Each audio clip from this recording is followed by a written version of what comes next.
అందరికీ నమస్కారం. అక్కినేని కుటుంబం, మా కౌరిముడి కుటుంబం రెండు వేరు కాదు. మెడ్రాస్ నుంచి మా నాన్నగారు టైం నుంచి మళ్ళీ నాగార్జున, నేను, ఈ కుటుంబం కలిసే ప్రయాణం చేసాం. ఎన్నో అనుభవాలు పంచుకున్నాం. పర్టికులర్గా ఆయన గురించి మాట్లాడాలంటే రెండే రెండు ముక్కలు. ఆయన ఏం చేశారని కాదు, ఏమి ఇచ్చిల్లారు. హైదరాబాద్కి అన్నపూర్ణ స్టూడియోస్ లాంటి ఒక గొప్ప తలమానికం ఇచ్చిల్లారు. ఎంతోమందికి ఉపాధి కలిగించారు. హైదరాబాద్లో ఈ రోడ్లో కార్లు కానీ సైకిల్ కానీ రాని రోజుల్లో కట్టారు. అందరూ ఇక్కడ కట్టారంటే ఈయన రాళ్ల మధ్య అనుకున్నారు. ఇవాళ అన్నపూర్ణ స్టూడియోస్ ఏషియాలో ఆ రోజుల్లో చెప్పేవారు, రామోజీ ఫిలిం సిటీకి ముందు అంత అందమైన స్టూడియో లేదు. అంతేకాకుండా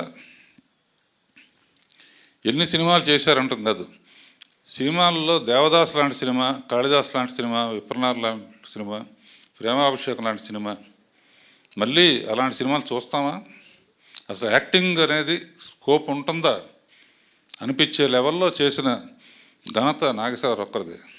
అంతేకాకుండా ఈ జనరేషన్ ఆఫ్ ఆర్టిస్టులకు కూడా ఆ రోజుల్లోనే నాగేశ్వరరావు, రామారావు కలిసి వరదలు వచ్చినా, ఏ కష్టం వచ్చినా కూడా జోలి పట్టుకుని రోడ్లెమ్మట తిరిగి డబ్బులు పోగు చేసి ఇచ్చారు. ఈ తరం వాళ్ళకి స్ఫూర్తినిచ్చారు. అటువంటిది మళ్ళీ సాధ్యం అవుతుందో తెలియదు, కానీ ఇలాంటి ఎన్నో గొప్ప గొప్ప కార్యాలకి శ్రీకారం చుట్టిన వ్యక్తి నాగేశ్వరరావు. ఆయన ఎప్పుడూ మనతోనే ఉంటారు. ఆయన సినిమాలు ఎప్పుడూ మర్చిపోని సినిమాలుగానే ఉంటాయి. అండ్ అందరూ తప్పకుండా చాలామంది దేవదాస్ చూడాలి అని వెయిట్ చేస్తున్నారు. అందులో ఒక అద్భుతమైన డైలాగ్ ఉంటుంది బాబు. బాధగా లేదా అంటే, బాధపడితే ఏమొస్తాయి, రెండు కన్నీటి బుట్టే కదా అంట. రెండు మాటల్లో అద్భుతమైన స్క్రీన్ ప్లే డైలాగ్స్ ఉంటాయి అన్నమాట.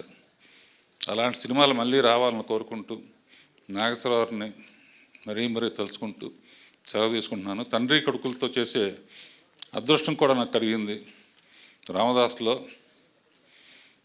నాగేశ్వరరావు నాగార్జున నమస్కారం పెడితే నాగేశ్వరరావు నమస్కారం పెడతాడు. ఏంటి ఈ షాట్ అన్నాడు ఆయన. గురువుగానేమో నాగార్జున నమస్కారం పెడుతున్నాడు. తండ్రిగా కుటుంబం చూసుకోవాల్సిన బాధ్యత నీదే బాబు అని ఆయన నమస్కారం పెట్టాడు అనమాట. ఆ ఉద్దేశంతో తీశాను ఆ షాటు. ఇప్పటికీ మర్చిపోలేని షాట్ అది.